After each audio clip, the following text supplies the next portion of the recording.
अस्सलाम dear students, आज हम डिस्कस करने जा रहे हैं कैरियर्स इन बायोलॉजी। बायो के बहुत सारे कैरियर्स हैं। बाद स्टूडेंट समझते हैं कि जिन्हें डॉक्टर बनना होता है वही बायोलॉजी पढ़े।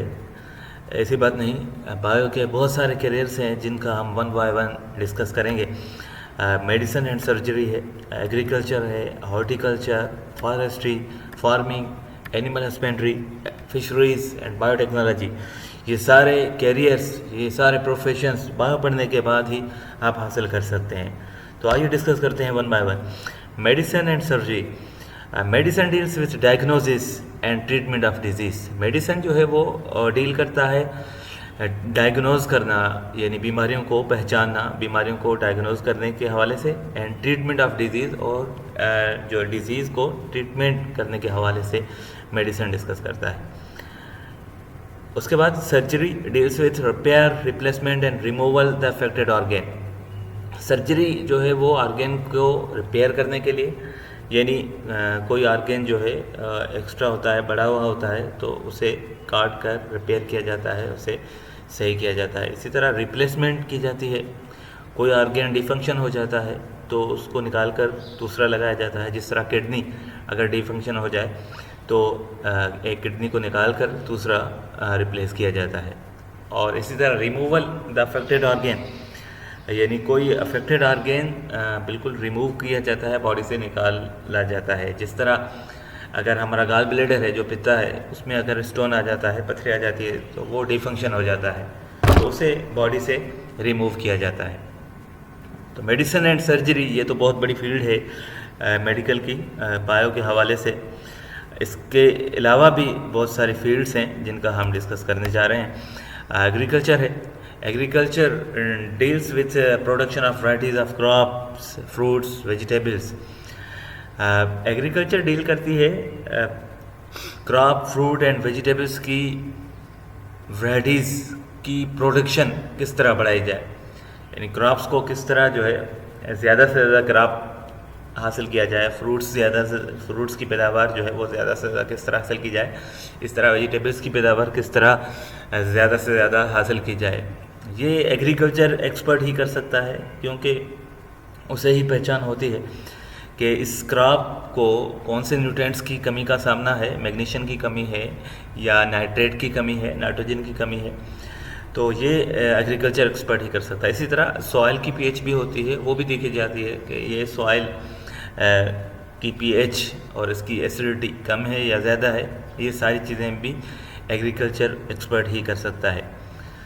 तो Pakistan being an agricultural country, क्योंकि पाकिस्तान जो है एग्रीकल्चरल कंट्री है, तो ये चीज़, ये प्रोफेशन बहुत ही इम्पॉर्टेंट रोल प्ले करेगी इस हवाले से। तो बहुत सारे स्टूडेंट्स लकीर के फ़कीर होकर मेडिसिन के पीछे भाग रहे होते हैं, हालांकि हमारी 70% जो है वो इकनॉमी इसी एग्रीकल्चर से हासिल होती है, और इस हवाले से जो है बहुत ही इम्पॉर्टेंट है एग्रीकल्चर डिपार्टमेंट।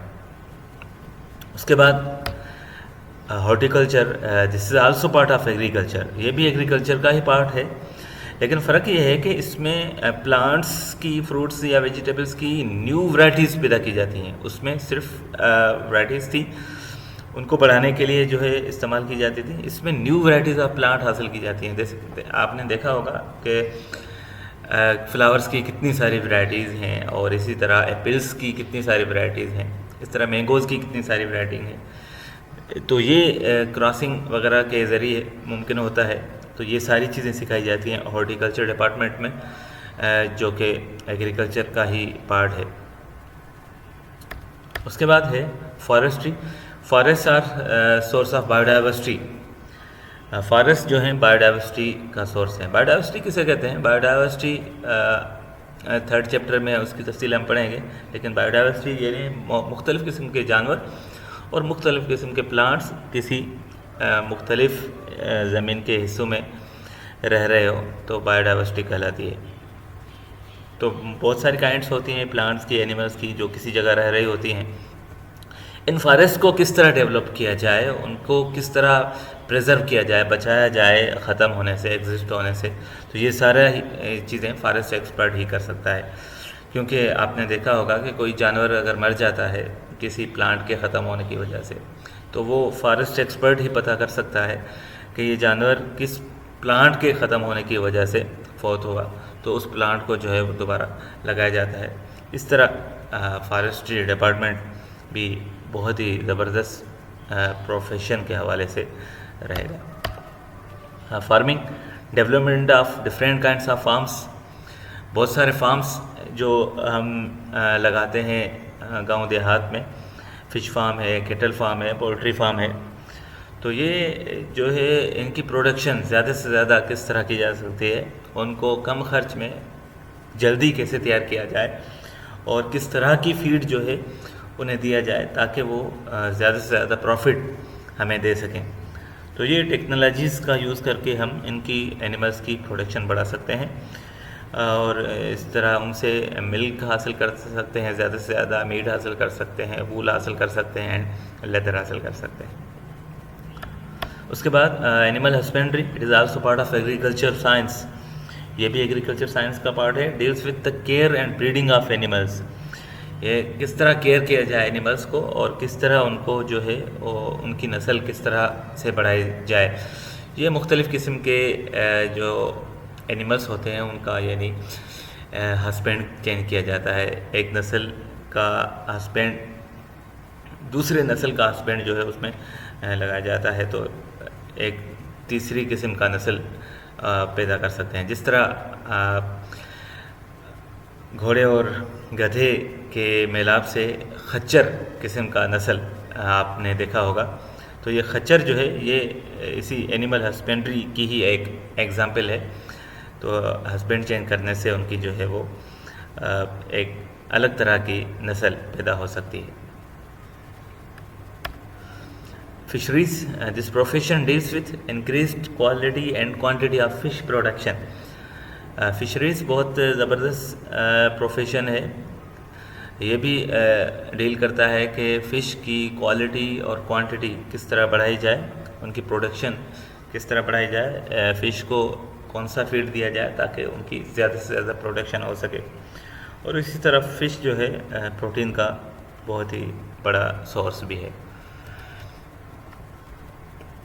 उसके बाद biotechnology, it deals with manipulation of gene to produce valuable chemical products such as insulin, growth hormones, interferon etc.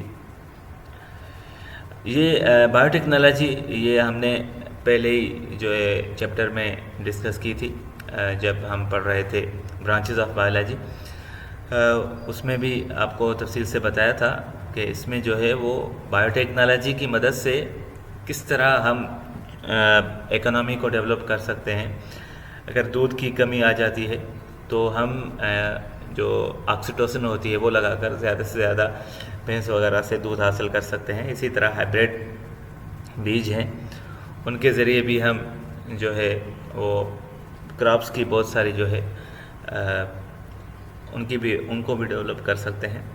और इसी तरह बायोटेक्नोलॉजी एक ज़बरदस्त फील्ड है इस हवाले से। इंसुलिन भी इस बायोटेक्नोलॉजी की ईजाद है। इंसुलिन के ज़रिए हम क्या करते हैं, इंसुलिन जो है हमें काम आती है अपने जो डायबिटीज़ के पेशेंट होते हैं उनके लिए काम आती है। ग्रोथ हार्मोन जो हैं वो इसी तरह जिनके कद वगैरह छोटे होते हैं उनके कद को बढ़ाने के लिए भी काम आते हैं। तो it's all about carriers of biology. इंशाल्लाह नेक्स्ट लेक्चर में मिलेंगे। खुदा हाफिज़।